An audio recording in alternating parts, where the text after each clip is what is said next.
Welcome to wishful ಅಡುಗೆ ಮನೆ. ನೋಡಿ ಇವತ್ತಿಲ್ಲಿ ಟೊಮೆಟೊನ ತಗೊಂಡಿರೋದು. ಇವತ್ತೇನು ಮಾಡೋದು ಅಷ್ಟೇ ಟೊಮೆಟೊಯಿಂದ ಒಂದು ಹೊಸ ರೆಸಿಪಿ ಮಾಡೋಣ. ತುಂಬ ಡಿಫ್ರೆಂಟಾಗಿ ಮಾಡೋಣ. ಎಲ್ಲದಕ್ಕೂ ಸೆಟ್ ಆಗಬೇಕು ಆ ಥರ. ಯಾಕಂದರೆ ರಸಮು, ಗೊಜ್ಜು ಎಲ್ಲ ತಿಂದಿರ್ತೀವಿ, ಪಲ್ಯ, ಸಾಂಬಾರು ಎಲ್ಲ ತಿಂದು ಬೇಜಾರಾಗಿರುತ್ತೆ. ಸೊ ಹಾಗಾಗಿ ಇವತ್ತು ನಾವು ಟೊಮೆಟೊದು ಒಂದು ಹೊಸ ರೆಸಿಪಿ, ಯುನೀಕ್ ರೆಸಿಪಿ, ದಿಢೀರಂತ ಆಗೋವಂಥ ರೆಸಿಪಿ, ಮಕ್ಕಳಿಗೆ ಲಂಚ್ ಬಾಕ್ಸಿಗೂ ಈಸಿಯಾಗಿ ಆಗೋವಂಥ ರೆಸಿಪಿನ ಇವತ್ತು ನಾವು ಟ್ರೈ ಮಾಡೋಣ.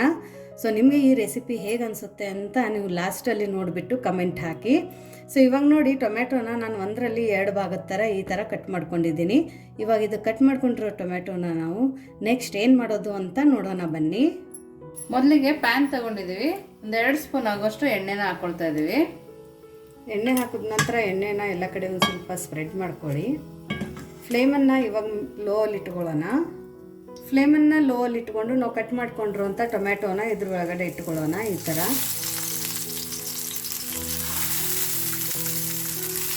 ನೋಡಿ, ಟೊಮೊಟೊನ ಕರೆಕ್ಟ್ 2 ಭಾಗ ಮಾಡ್ಕೊಂಡ್ರೆ ನೀಟಾಗಿ ನಾವು ಬೇಯಿಸ್ಕೊಬೋದು.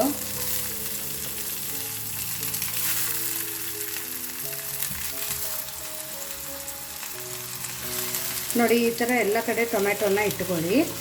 ನಿಮ್ಮ ಪ್ಯಾನಲ್ಲಿ ಎಷ್ಟು ಇರಿಸುತ್ತೆ ಅಷ್ಟು ಇಟ್ಕೊಳ್ಳಿ. ನೋಡಿ ಎಲ್ಲ ಟೊಮೆಟೊ ಇಟ್ಕೊಂಡ ನಂತರ ಇವಾಗ ಇದ್ರ ಮಧ್ಯದಲ್ಲಿ ನಾವು ಸುಲಿದಿರೋಂಥ ಬೆಳ್ಳುಳ್ಳಿನ ಇಟ್ಕೊಳ್ಳೋಣ. ಟೊಮೊಟೊ ಮಧ್ಯದಲ್ಲಿ ಸ್ವಲ್ಪ ಸ್ವಲ್ಪ ಜಾಗ ಇರುತ್ತಲ್ಲ, ಅಲ್ಲಿ ಹಾಕೊಬೇಕಲ್ವ? ಹೌದು, ಕೆಳಗಡೆನೆ ಹಾಕ್ಕೊಳ್ಳಿ. ಯಾಕಂದರೆ ಇದೊಂದು ಸ್ವಲ್ಪ ರೋಸ್ಟ್ ಆಗಬೇಕು. ನೀವು ಬೆಳ್ಳುಳ್ಳಿ ತಿನ್ನಲ್ಲ ಅಂದರೆ ಸ್ಕಿಪ್ ಮಾಡಿ. ಇವಾಗ ಇದ್ರ ಮೇಲ್ಗಡೆ ಒಂದು ಸ್ವಲ್ಪ ಉಪ್ಪನ್ನು ಉದುರಿಸ್ಕೊಳ್ಳೋಣ. ಉಪ್ಪನ್ನು ಉದುರಿಸಿ ಇದ್ರ ಮೇಲ್ಗಡೆ ಲಿಡ್ಡನ್ನು ಇಟ್ಬಿಟ್ಟು ಲೋ ಟು ಮೀಡಿಯಮ್ ಫ್ಲೇಮಲ್ಲಿ ಇದೊಂದು 2 ನಿಮಿಷ ನಾವು ಸ್ಟೀಮ್ ಮಾಡ್ಕೊಳ್ಳೋಣ. ನೋಡಿ 2 ನಿಮಿಷ ಆಗಿದೆ. ಇವಾಗ ತೆಗೆದು ನೋಡೋಣ. ಇವಾಗ ಇದನ್ನು ನಾವು ಮತ್ತೆ ಇನ್ನೊಂದು ಸೈಡೂ ಚೆನ್ನಾಗಿ ಇದನ್ನು ಸ್ಟೀಮ್ ಮಾಡ್ಕೊಳ್ಳೋಣ. ನೋಡಿ 2 ಸೈಡು ತಿರುಗಿಸಿ ಬೇಯಿಸ್ಕೊಬೇಕು. ಹೌದು, ಎಷ್ಟು ಚೆನ್ನಾಗಿ ರೋಸ್ಟ್ ಆಗಿದೆ ಅಂದರೆ, ಈ ರೋಸ್ಟ್ ಆಗಿದ್ರೆ ಮಾತ್ರ ಇದಕ್ಕೆ ಅಷ್ಟು ಪರ್ಫೆಕ್ಟಾಗಿ ಮತ್ತು ಚೆನ್ನಾಗಿ ಫ್ಲೇವರ್ ಕೊಡುತ್ತೆ.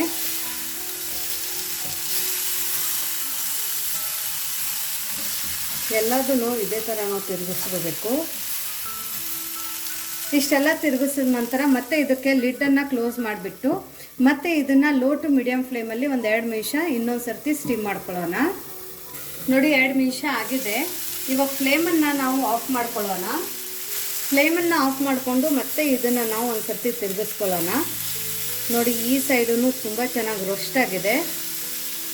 ಎಲ್ಲ ಟೊಮೆಟೊನು ನಾವು ಈ ಥರ ಫ್ಲಿಪ್ ಮಾಡ್ಕೊಳ್ಳೋಣ. ನೋಡಿ ಮೇಲ್ಗಡೆ ಸಿಪ್ಪೆ ತಾನೇ ಉಜ್ತಾ ಇದೆ. ನೋಡಿ ಅದಾಗಿ ಎಷ್ಟು ನೀಟಾಗಿ ಬಿಡಿಸ್ಕೊಂಡ್ಬರ್ತೇವೆ.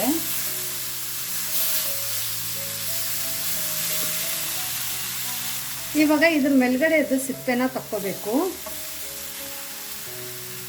ನೋಡಿ ಬರೀ ಟೊಮೆಟೊ ಸಿಪ್ಪೆ ಮಾತ್ರ ನಾವು ತಕ್ಕೋಬೇಕು. ಎಲ್ಲ ಟೊಮೆಟೊ ಸಿಪ್ಪೆನೂ ತಕೊಂಡು ಬರೋಣ. ನೋಡಿ ಎಲ್ಲ ಸಿಪ್ಪೆನೂ ತಗೊಂಡಿರೋದು. ಇವಾಗ ಇದನ್ನು ನಾವು ಒಂದು ಬೌಲಿಗೆ ಹಾಕೊಳ್ಳೋಣ. ನೋಡಿ ಒಂದು ಬೌಲಲ್ಲಿ ಇವಾಗ ನಾವು ಏನು ಸ್ಟೀಮ್ ಮಾಡ್ಕೊಂಡಿದ್ವಲ್ಲ ಅದನ್ನು ಟೊಮೆಟೊ ಮತ್ತು ಬೆಳ್ಳುಳ್ಳಿನ ಈ ಬೌಲ್ ಒಳಗಡೆ ಹಾಕೊಳ್ಳೋಣ. ನೋಡಿ ಇಲ್ಲಿ ಟೊಮೆಟೊ ಎಷ್ಟು ಚೆನ್ನಾಗಿ ರೋಸ್ಟ್ ಆಗಿದೆ ಅಂದರೆ, ಈ ಥರ ರೋಸ್ಟ್ ಆದರೆ ಮಾತ್ರ ಬೆಳ್ಳುಳ್ಳಿ ಮತ್ತು ಟೊಮೆಟೊ ಇದೇ ಥರ ರೋಸ್ಟ್ ಆಗಬೇಕು. ಅವಾಗ ಏನಾಗುತ್ತೆ ಅಂದರೆ ತುಂಬ ಒಳ್ಳೆ ನಿಮಗೆ ರೋಸ್ಟದು ಫ್ಲೇವರ್ ಕೊಡುತ್ತೆ. ಸೊ ಹಾಗಾಗಿ ಇದನ್ನು ನೀವು ಈ ಥರ ಚೆನ್ನಾಗಿ ರೋಸ್ಟ್ ಮಾಡ್ಕೋಬೇಕು. ನೋಡಿ ಈ ಥರ ನಾವು ಚೆನ್ನಾಗಿ ಸ್ಮ್ಯಾಶ್ ಮಾಡ್ಕೊಬೇಕು. ಟೊಮೊಟೊ ನೀಟಾಗಿ ಬೆಂದಿರೋದ್ರಿಂದ ನೀಟಾಗಿ ಸ್ಮ್ಯಾಶ್ ಆಗ್ತಾ ಇದೆ. ಇದನ್ನು ಮಿಕ್ಸಿಗೆ ಹಾಕೋಬೇಡಿ, ಆ ಫ್ಲೇವರು ಮತ್ತು ಆ ರುಚಿ ಬರಲ್ಲ. ಸೊ ಇದನ್ನು ನಾವು ಇದೇ ಥರ ಸ್ಮ್ಯಾಶರಿಂದ ಸ್ಮ್ಯಾಶ್ ಮಾಡ್ಕೊಳ್ಳೋಣ. ಸ್ಮ್ಯಾಶರ್ ಇಲ್ಲ ಅಂದ್ರೂ ನಾವು ಮಜ್ಜಿಗೆ ಕಡಿಯೋದಿರುತ್ತಲ್ಲ, ಅದರಿಂದ ಕೂಡ ನಾವು ಇದನ್ನು ನೀಟಾಗಿ ಬಿಸಿನಲ್ಲೇ ಮಾಡ್ಕೊಬೇಕಲ್ವಾ? ಹೌದು, ಬಿಸಿನಲ್ಲಿನೇ ಮಾಡ್ಕೊಳ್ಳಿ, ಯಾಕಂದರೆ ಈಸಿ ಆಗುತ್ತೆ. ಬೆಳ್ಳುಳ್ಳಿನೂ ಅದ್ರ ಒಳಗಡೆ ನೀಟಾಗಿ ಸ್ಮ್ಯಾಶ್ ಮಾಡ್ಕೊಳ್ಳಿ. ಸೊ ನೋಡಿ ಎಲ್ಲದೂ ನಾವು ಇದೇ ಥರ ಸ್ಮ್ಯಾಶ್ ಮಾಡ್ಕೊಂಡು ಬರೋಣ. ನೋಡಿ ಈ ಥರ ಸ್ಮ್ಯಾಶ್ ಮಾಡ್ಕೊಂಬರ್ಬೇಕು ನಾವು. ನೋಡಿ ಎಲ್ಲ ನೀಟಾಗಿ ಸ್ಮ್ಯಾಶ್ ಆಗಿದೆಯಲ್ಲ, ಈ ಥರ ಸ್ಮ್ಯಾಶ್ ಮಾಡ್ಕೊಂಡು ಬಂದಿದ್ದೀನಿ. ನೆಕ್ಸ್ಟ್ ಏನು ಮಾಡೋದು ಅಂತ ನೋಡೋಣ ಬನ್ನಿ. ನೋಡಿ ಇದ್ರ ಒಳಗಡೆ ಇವಾಗ ಸ್ಪೈಸಸನ್ನು ಹಾಕ್ಕೊಳ್ಳೋಣ. ಇಲ್ಲಿ ಒಂದು ಸ್ವಲ್ಪ ನಾವು ಗರಂ ಮಸಾಲಾನ ಹಾಕ್ಕೊಳ್ಳೋಣ, 1/4 ಸ್ಪೂನಷ್ಟು. ಆಮೇಲೆ 1/4 ಸ್ಪೂನಷ್ಟು ಇಲ್ಲಿ ಧನಿಯಾ ಪೌಡರನ್ನು ಹಾಕ್ಕೊಳ್ಳೋಣ. ನೀವು ಗರಂ ಮಸಾಲ ಬೇಡ ಅಂದರೆ ಇಲ್ಲಿ ಜೀರಿಗೆ ಪುಡಿನೂ ಸಹ ನೀವು ಇಲ್ಲಿ ಹಾಕ್ಕೋಬೋದು. ಇದಕ್ಕೇ ಒಂದು ಸ್ವಲ್ಪ ನಾವು ಚಿಲ್ಲಿ ಫ್ಲೇಕ್ಸನ್ನು ಹಾಕ್ಕೊಳ್ಳೋಣ. ಚಿಲ್ಲಿ ಫ್ಲೇಕ್ಸ್ ಹಾಕೊಳ್ಳೋದ್ರಿಂದ ತುಂಬ ಒಳ್ಳೆ ನಮಗೆ ಫ್ಲೇವರು ಮತ್ತು ರುಚಿ ಬರುತ್ತೆ. ಇವಾಗ ಇದಕ್ಕೇ ಒಂದು ಸ್ವಲ್ಪ ಶುಂಠಿನ ಹೆರ್ಚಿಬಿಟ್ಟು ಹಾಕ್ಕೊಳ್ಳೋಣ. ನೀವು ಹೆರ್ಚಿದ ಶುಂಠಿ ಬೇಡ ಅಂದರೆ ಸಣ್ಣದಾಗಿ ಕಟ್ ಮಾಡಿ ಕೂಡ ಹಾಕೋಬೋದು. ನೋಡಿ ಈ ಥರ. ನೋಡಿ ರುಚಿಗೆ ಸ್ವಲ್ಪ ಉಪ್ಪನ್ನು ಹಾಕೊಳ್ತಾ ಇದೀವಿ. ನಾವು ಬೇಯಬೇಕಾದ್ರೆ ಸ್ವಲ್ಪ ಹಾಕಿರ್ತೀವಿ, ನೋಡ್ಬಿಟ್ಟು ಹಾಕೊಬೇಕು. ಇವಾಗ ಸಣ್ಣದಾಗಿ ಕಟ್ ಮಾಡಿರೋ ಈರುಳ್ಳಿನ ತಗೊಂಡಿದ್ದೀನಿ, 1 ಈರುಳ್ಳಿನ ತಗೊಂಡಿದ್ದೀನಿ. ನೋಡಿ ಕೊತ್ತಂಬರಿ ಸೊಪ್ಪು ಕೂಡ ಹಾಕೊಳ್ತಾ ಇದ್ದೀನಿ, ಸಣ್ಣದಾಗಿ ಕಟ್ ಮಾಡಿ. ನೋಡಿ ಇವಾಗ ನೀಟಾಗಿ ಮಿಕ್ಸ್ ಮಾಡ್ಕೊಬೇಕು. ಸೊ ನೋಡಿ ಇದೆ ಎಲ್ಲ ತುಂಬ ಡಿಫ್ರೆಂಟಾಗಿ ನಮ್ಮದು ಟೊಮೆಟೊ ಚಟ್ನಿ ರೆಸಿಪಿ. ಯಾಕಂದರೆ ಯಾವಾಗಲೂ ಗೊಜ್ಜು, ಸಾಂಬಾರು, ಹುಳಿ, ರಸಮು ತಿಂದು ಬೇಜಾರಾಗಿರುತ್ತೆ.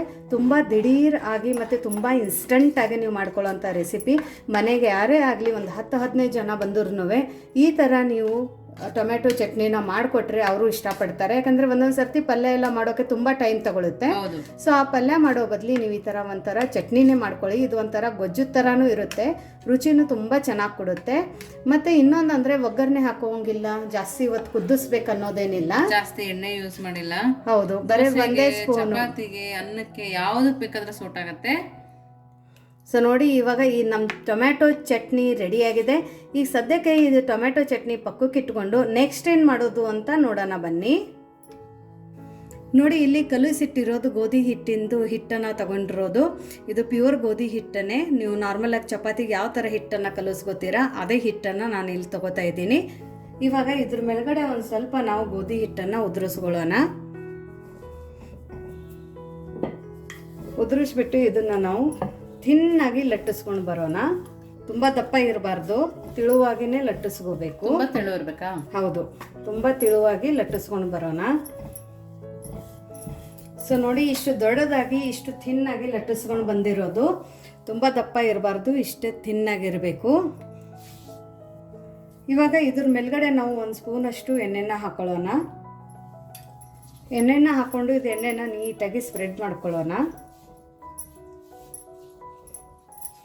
ಈ ಥರ. ಆಮೇಲೆ ಇದ್ರ ಮೇಲ್ಗಡೆ ಒಂದು ಸ್ವಲ್ಪ ಗೋಧಿ ಹಿಟ್ಟನ್ನು ಉದುರಿಸ್ಕೊಳ್ಳೋಣ. ನೋಡಿ ಇವಾಗ ಎಲ್ಲ ಹಾಕೊಂಡ ನಂತರ ಇದನ್ನು ನಾವು ಈ ಥರ ಕಟ್ ಮಾಡ್ಕೊಳ್ಳೋಣ. ತುಂಬ ದಪ್ಪ ಮಾಡ್ಕೋಬೇಡಿ, ಇಷ್ಟಿದ್ರೆ ಸಾಕು.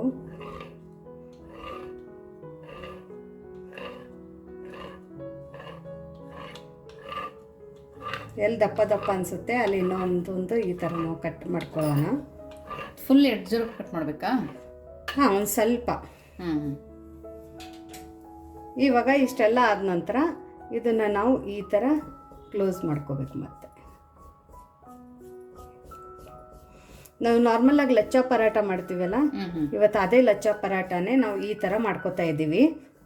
ತುಂಬ ಚೆನ್ನಾಗಿರುತ್ತೆ ತಿನ್ನೋಕ್ಕೆ. ಅದು ಟೊಮೆಟೊ ನಾವೇನು ಚಟ್ನಿ ಮಾಡಿದ್ವಲ್ಲ ಅದ್ರ ಜೊತೆ ಅಂತೂ ತುಂಬ ಸಖತ್ತಾಗಿರುತ್ತೆ. ಸೊ ನೋಡಿ ಈ ಥರ ಮಾಡಿಕೊಂಡು ಒಂದು ಸ್ವಲ್ಪ ಎಳ್ಕೊಳ್ಳಿ. ಆಮೇಲೆ ಇದು ಒಂದು ಕೈನ ಈ ಥರ ಫೋಲ್ಡ್ ಮಾಡಿ ಇಲ್ಲೊಂದು ಫಿಂಗರನ್ನು ಅಂದರೆ ಈ ಥರ ಒಂದು ಕೈನ ಇಟ್ಕೊಂಡು ಇದನ್ನು ರೌಂಡಾಗಿ ಈ ಥರ ನೀವು ರೋಲ್ ಮಾಡ್ಕೊಳ್ಳಿ. ಆಮೇಲೆ ಇದು ಬಂದಿರೋದನ್ನ ಇದನ್ನು ಮೇಲ್ಗಡೆ ಇಟ್ಕೊಳ್ಳೋಣ. ಆಮೇಲೆ ಪ್ರೆಸ್ ಮಾಡ್ಕೊಳ್ಳೋಣ. ಪ್ರೆಸ್ ಮಾಡಿಕೊಂಡು ಇದ್ರ ಮೇಲ್ಗಡೆ ಒಂದು ಸ್ವಲ್ಪ ಕೊತ್ತಂಬರಿ ಸೊಪ್ಪನ್ನು ಹಾಕೊಳ್ಳೋಣ. ನೋಡೋಕೆ ತುಂಬ ಚೆನ್ನಾಗಿ ಕಾಣುತ್ತೆ ನೋಡಿ. ಇವಾಗ ಮತ್ತೆ ಇದ್ರ ಮೇಲ್ಗಡೆ ಒಂದು ಸ್ವಲ್ಪ ಗೋಧಿ ಹಿಟ್ಟನ್ನು ಹಾಕೊಂಡ್ಬಿಟ್ಟು ನಾರ್ಮಲಾಗಿ ಚಪಾತಿ ಹೇಗೆ ಲಟ್ಟಿಸ್ಕೋತೀವಿ ಅದೇ ಥರ ಇದನ್ನು ನಾವು ಲಟ್ಟಿಸ್ಕೊಂಡು ಬರಬೇಕು. ಬಟ್ ತುಂಬ ಥಿನ್ನಾಗಿ ಲಟ್ಟಿಸ್ಬಾರ್ದು, ಇದು ಸ್ವಲ್ಪ ದಪ್ಪನೇ ಇರಬೇಕು. ತೆಳುವಿರಬಾರ್ದು, ಯಾಕಂದ್ರೆ ಲೇಯರ್ಸ್ ಬಿಟ್ಕೋಬೇಕಲ್ಲ. ನಾವು ನಾರ್ಮಲ್ ಆಗಿ ಪರಾಟಕ್ಕೆಲ್ಲ ಯಾವ ಥರ ಲಟ್ಟಿಸ್ಕೋತೀವಿ ಆ ಥರ ಇದನ್ನು ಲಟ್ಟಿಸ್ಕೊಂಡು ಬರಬೇಕು. ಸೊ ನೋಡಿ ಆಯ್ತು, ಇದು ಇಷ್ಟೇ. ನೋಡೋಕ್ಕೂ ತುಂಬ ಚೆನ್ನಾಗಿ ಕಾಣಿಸ್ತೇವೆ ನೋಡಿ, ಎಷ್ಟು ಚೆನ್ನಾಗಿ ಬಂದಿದೆ. ಸೊ ಇವಾಗ ನಾವು ಇದನ್ನು ಯಾವ ಥರ ರೋಸ್ಟ್ ಮಾಡೋದು, ಯಾವ ಥರ ಬೇಯಿಸ್ಕೊಳ್ಳೋದು ಅಂತ ನೋಡೋಣ ಬನ್ನಿ. ಒಂದು ತವೆನ ಬಿಸಿ ಇಟ್ಕೊಂಡಿದ್ದೀವಿ. ಇವಾಗ ನಾವು ಮಾಡ್ಕೊಂಡಿರೋಂಥ ಲಚ್ಚಾ ಪರಾಟನ ಹೈ ಫ್ಲೇಮಲ್ಲಿ ನಾವು ಇದನ್ನು ಬೇಯಿಸ್ಕೋಬೇಕು. ಫ್ಲೇಮನ್ನು ಮಾತ್ರ ಹೈಯಲ್ಲಿನೇ ಇಟ್ಕೊಳ್ಳಿ. ಇದ್ರ ಮೇಲ್ಗಡೆದು ಒಂದು ಸ್ವಲ್ಪ ಕಲರ್ ಚೇಂಜ್ ಆಗೋ ತನಕ ನಾವು ಹೀಗೆ ಬಿಟ್ಬಿಡ್ಬೇಕು. ಎಣ್ಣೆನ ಹಾಕ್ಬಾರ್ದು ಅವಾಗ. ಹೌದು. ಸೊ ನೋಡಿ, ಇದು ಮೇಲ್ಗಡೆದು ಇವಾಗ ಕಲರ್ ಚೇಂಜ್ ಆಗಿದೆಯಲ್ಲ, ಇವಾಗ ನಾವು ಇದ್ರ ಮೇಲ್ಗಡೆ ಒಂದು ಸ್ವಲ್ಪ ಎಣ್ಣೆನ ಹಾಕೊಳ್ಳೋಣ. ನೀವು ಬೇಕಂದರೆ ತುಪ್ಪ ಅಥವಾ ಬೆಣ್ಣೆನೂ ಕೂಡ ಹಾಕೋಬೋದು. ಎಣ್ಣೆ ಹಾಕಿದ ತಕ್ಷಣ ನಾವು ಇದನ್ನು ಟರ್ನ್ ಮಾಡ್ಕೊಳ್ಳೋಣ. ಸೊ ಬರೀ ಗೋಧಿ ಹಿಟ್ಟಲ್ಲಿನೂ ಕೂಡ ನಾವು ಲಚ್ಚಾ ಪರಾಟನ ಈ ಥರ ಮಾಡ್ಕೋಬೋದು. ಇವಾಗ ಇದ್ರ ಮೇಲ್ಗಡೆನೂ ಕೂಡ ಒಂದು ಸ್ವಲ್ಪ ಎಣ್ಣೆನ ಹಾಕೊಳ್ಳೋಣ. ಯಾಕಂದರೆ ನಾನು ಆಮೇಲೆ ತಂದೂರಿ ರೋಟಿ ಮೈದಾದು ತಿನ್ನೋದಕ್ಕಿಂತ ನಾವು ಈ ಥರ ಮನೆಯಲ್ಲಿ ಗೋಧಿ ಹಿಟ್ಟಿಂದು ಈ ಥರ ಒಂದು ಪರಾಟನ ಲಚ್ಚಾ ಪರಾಟನ ಮಾಡ್ಕೊಂಡು ತಿನ್ಬೋದು. ಯೂಶ್ವಲಿ ಮಕ್ಕಳಿಗೆ ನೀವು ಬಾಕ್ಸಿಗೂ ಕೂಡ ನೀವು ಮನೇಲಿ ಯಾವುದೇ ಪಲ್ಯನೂ ಮಾಡಿದ್ರು ನಾರ್ಮಲ್ ಚಪಾತಿ ಅಂದರೆ ಇವತ್ತೂ ಚಪಾತಿ ಅಂತ ಮಕ್ಕಳು ಬಾಕ್ಸಿಗೆ ಒಯ್ಯೋಕ್ಕೆ ಬೇಜಾರು ಮಾಡ್ಕೋತಾರೆ. ಸೊ ಅದೇ ಚಪಾತಿ ಹಿಟ್ಟಿಂದನೂ ನಾವು ಈ ಥರ ಒಂದು ಡಿಫ್ರೆಂಟ್ ರೆಸಿಪಿನ ಮಕ್ಕಳಿಗೆ ಮಾಡಿಕೊಡ್ಬೋದು. ಸೊ ನೋಡಿ, ಇದನ್ನು ಮತ್ತೆ ಟರ್ನ್ ಮಾಡ್ಕೊಳ್ಳೋಣ. ಇಲ್ಲಿ ಕಾಣಿಸ್ತಾ ಇರ್ಬೇಕು ನಿಮ್ಮ ಲೇಯರ್ಸ್ ಎಷ್ಟು ಚೆನ್ನಾಗಿ ಬಂದಿದೆ ನೋಡಿ. ನೋಡಿ ನೋಡಿ ಪದರವಾಗಿ ಎಷ್ಟು ಚೆನ್ನಾಗಿ ಕಾಣಿಸ್ತಾ ಇದೆ ನೋಡಿ. ಸೊ ನೋಡಿ, ಒಂದು ಸ್ವಲ್ಪ ಸ್ಪ್ಯಾಟುಲಾಯಿಂದ ಈ ಥರ ಪ್ರೆಸ್ ಮಾಡ್ತಾ ಮಾಡ್ತಾ ಇದನ್ನು ನಾವು ಬೇಯಿಸ್ಬೇಕು. ನೋಡಿ ಮೇಲ್ಗಡೆನೂ ಲೇಯರ್ ಎಷ್ಟು ಚೆನ್ನಾಗಿ ಬರ್ತಾ ಇದೆ. ಇಲ್ಲಿ ಕೂಡ ಲೇಯರ್ ಬಿಚ್ಚಿದೆ ನೋಡಿ, ಎಷ್ಟು ಚೆನ್ನಾಗಿ ಓಪನ್ ಆಗ್ತಾ ಇದೆ. ಜಾಸ್ತಿ ಎಣ್ಣೆನೂ ಬೇಕಾಗಿಲ್ಲ. ಇವಾಗ ಈ ಕಲರ್ ಪರ್ಫೆಕ್ಟಾಗಿದೆ. ಇದನ್ನು ನಾವು ಇವಾಗ ತಕ್ಕೊಳ್ಳೋಣ. ಇವಾಗ ಟೊಮೆಟೊ ಚಟ್ನಿ ರೆಡಿ ಇದೆ, ಲಚ್ಚಾ ಪರಾಟ ರೆಡಿ ಇದೆ. ಹೇಗಾಗಿದೆ ಅಂತ ನೋಡೋಣ ಬನ್ನಿ. ನೋಡಿ, ಬಿಸಿ ಬಿಸಿ ಲಚ್ಚಾ ಪರಾಟ. ಇದನ್ನು ನಾವು ಒಂದು ಸ್ವಲ್ಪ ಕೈಯಿಂದ ಈ ಥರ ಮುರ್ಕೊಳ್ಳೋಣ. ಸೊ ನೋಡಿ ಎಷ್ಟು ಚೆನ್ನಾಗಾಗಿದೆ ನೋಡಿ, ಎಷ್ಟು ಚೆನ್ನಾಗಿ ಲೇಯರ್ಸು ಕೂಡ ಬಂದಿದೆ. ತುಂಬ ಈಸಿಯಾಗಿ ಕಲಸಿರೋಂಥ ಗೋಧಿ ಹಿಟ್ಟಲ್ಲಿ ಮಾಡ್ಕೊಂಡಿರೋಂಥ ಈ ಲಚ್ಚಾ ಪರಾಟ. ಇವಾಗ ನಾವು ಇದಕ್ಕೆ ಮಾಡ್ಕೊಂಡಿರೋಂಥ ಟೊಮ್ಯಾಟೊ ಚಟ್ನಿ ಚೆನ್ನಾಗಿದೆ ಅಲ್ಲ ಆಶಾ? ಹೌದು, ನೋಡೋಕ್ಕೂ ಚೆನ್ನಾಗಿದೆ, ದಿಢೀರಂತ ಕೂಡ ಆಗುತ್ತೆ, ಘಮನೂ ಚೆನ್ನಾಗಿ ಬಂದಿರುತ್ತೆ. ಹೌದು. ಖಾರ ತುಂಬ ಇಷ್ಟಪಡೋರು ಖಾರದ ಪುಡಿ ಹಾಕೊಬೋದು, ಇಲ್ಲ ಹಸಿಮೆಣಸಿನ್ಕಾಯಿ ಕಟ್ ಮಾಡಿ ಹಾಕೋಬೋದು. ಹೌದು, ನಿಮಗೆ ಖಾರ ಯಾವ ಥರ ಬೇಕೋ ಅದನ್ನು ನೀವು ಹಾಕೋಬೋದು. ಇಲ್ಲಿ ನಾನು ಚಿಲ್ಲಿ ಫ್ಲೇಕ್ಸನ್ನು ಹಾಕೊಂಡಿದ್ದೆ, ಹಾಗಾಗಿ ಯಾವುದೇ ಖಾರನ ಹಾಕೊಂಡಿಲ್ಲ. ಸೊ ಮಸಾಲೆ ಖಾರ ಮನೆಯಲ್ಲಿ ಇಲ್ಲ ಅಂದ್ರೂ, ಯಾವುದೇ ಮಸಾಲೆನೂ ಇಲ್ಲ ಅಂದ್ರೂ ನಾವು ಈ ಥರ ಒಂದು ಈಸಿ ರೆಸಿಪಿನ ಮಾಡ್ಕೋಬೋದು. ಸೊ ಖಾರದ ಪುಡಿ ಇದ್ದರೆ ಕೆಂಪು ಖಾರದ ಪುಡಿ ಅದನ್ನು ಹಾಕೊಳ್ಳಿ, ಇಲ್ಲ ಚಿಲ್ಲಿ ಫ್ಲೇಕ್ಸ್ ಹಾಕೊಳ್ಳಿ, ಇಲ್ಲಾಂದರೆ ಮೆಣಸಿನ್ಕಾಯಿನ ಕಟ್ ಮಾಡಿಬಿಟ್ಟು ಕೂಡ ಹಾಕೋಬೋದು. ಸೊ ನೋಡಿ, ಇದು ಇವಾಗ ಈ ಲಚ್ಚಾ ಪರಾಟ ಆಮೇಲೆ ಈ ಟೊಮ್ಯಾಟೊದು ಚಟ್ನಿ ಹೇಗಾಗಿದೆ ಅಂತ ಆಶಾ ಹೇಳ್ತಾಳೆ. ನೋಡಿ ಲೇಯರ್ ಎಷ್ಟು ಚೆನ್ನಾಗಿ ಬಂದಿದೆ ನೋಡಿ ಆಶಾ. ಸೂಪರ್ ಆಗಿದೆ. ಚೆನ್ನಾಗಿದೆಯಾ? ತುಂಬ ಅಂದರೆ ತುಂಬಾ ಚೆನ್ನಾಗಿದೆ, ಬಟ್ ಡಿಫ್ರೆಂಟ್ ಆಗಿದೆ. ಮಕ್ಕಳು ಇಷ್ಟಪಡ್ತಾರಾ? 100%. ಸೊ ನೋಡಿ, ಟೊಮೆಟೊ ಕೂಡ ಹೆಲ್ತ್ಗೆ ತುಂಬ ಒಳ್ಳೆಯದು. ಸೊ ಹಾಗಾಗಿ ನೀವು ಟೊಮೆಟೊನೂ ಕೂಡ ಮಕ್ಕಳು ತಿನ್ನಲ್ಲ ಅಂದರೆ ಅವರಿಗೆ ಟೊಮೆಟೊಯಿಂದ ಈ ಥರ ಒಂದು ರೆಸಿಪಿನ ಮಾಡಿಕೊಡಿ. ನಾವು ಹಸಿ ಈರುಳ್ಳಿನ ಅದೇ ಥರ ಹಾಕಿರೋದ್ರಿಂದ ಚಾಟ್ ಥರ ಫೀಲ್ ಬರ್ತದೆ. ಓಕೆ. ಬಟ್ ಹಸಿ ಈರುಳ್ಳಿ ಇಷ್ಟ ಆಗಲ್ಲ ಅನ್ನೋರು ಸ್ವಲ್ಪ ನೀವು ಫ್ರೈ ಮಾಡಿ ಕೂಡ ಹಾಕೋಬೋದು. ತುಂಬ ಚೆನ್ನಾಗಿದೆ. ನಿಜ ಹೇಳಬೇಕಂದ್ರೆ ಯಾವ ಥರ ಅನಿಸುತ್ತಾ ಇದೆ ಅಂದರೆ ಆಶಾ, ಮೊಮೋಸ್ ಜೊತೆ ನಾವು ಚಟ್ನಿ ತಿಂತೀವಲ್ಲ ಆ ಫ್ಲೇವರ್ ಬಂದಿದೆ. ಸೊ ಹಾಗಾಗಿ ಇದೆಲ್ಲರಿಗೂ ಇಷ್ಟ ಆಗುತ್ತೆ. ಇವತ್ತಿನ ಈ ಲಚ್ಚಾ ಪರಾಟ ಮತ್ತು ಟೊಮ್ಯಾಟೊ ಚಟ್ನಿ ರೆಸಿಪಿ ಡಿಫ್ರೆಂಟಾಗಿ ಮಾಡಿರುವಂಥ ಟೊಮೆಟೊ ಚಟ್ನಿ ರೆಸಿಪಿ, ಒಗ್ಗರಣೆ ಇಲ್ಲದೆ, ಆಮೇಲೆ ಲಚ್ಚಾ ಪರಾಟಕ್ಕೆ ಯಾವುದೇ ಪ್ರಿಪ್ರೇಷನ್ ಇಲ್ಲದೆ ಈಸಿಯಾಗಿ ನಾವು ಲಚ್ಚಾ ಪರಾಟ ಮತ್ತು ಟೊಮೆಟೊ ಚಟ್ನಿನ ಯಾವ ಥರ ಮಾಡಿದ್ದೀವಿ ಅಂತ ನೋಡಿದ್ರಲ್ಲ. ನಿಮಗೆ ಈ ರೆಸಿಪಿ ಹೇಗೆ ಅನ್ನಿಸ್ತು ಅಂತ ಕಮೆಂಟ್ ಮೂಲಕ ತಿಳಿಸೋದನ್ನು ಮರಿಬೇಡಿ. ಇನ್ನೂ ನಮ್ಮ ಚಾನಲ್ನ ಲೈಕ್ ಮಾಡಿಲ್ಲ ಅಂದರೆ ಲೈಕ್ ಮಾಡಿ, ಶೇರ್ ಮಾಡಿ, ಸಬ್ಸ್ಕ್ರೈಬ್ ಮಾಡಿ. ವಿಶ್ಫುಲ್ ಅಡುಗೆ ಮನೆಗೆ ಥ್ಯಾಂಕ್ ಯು.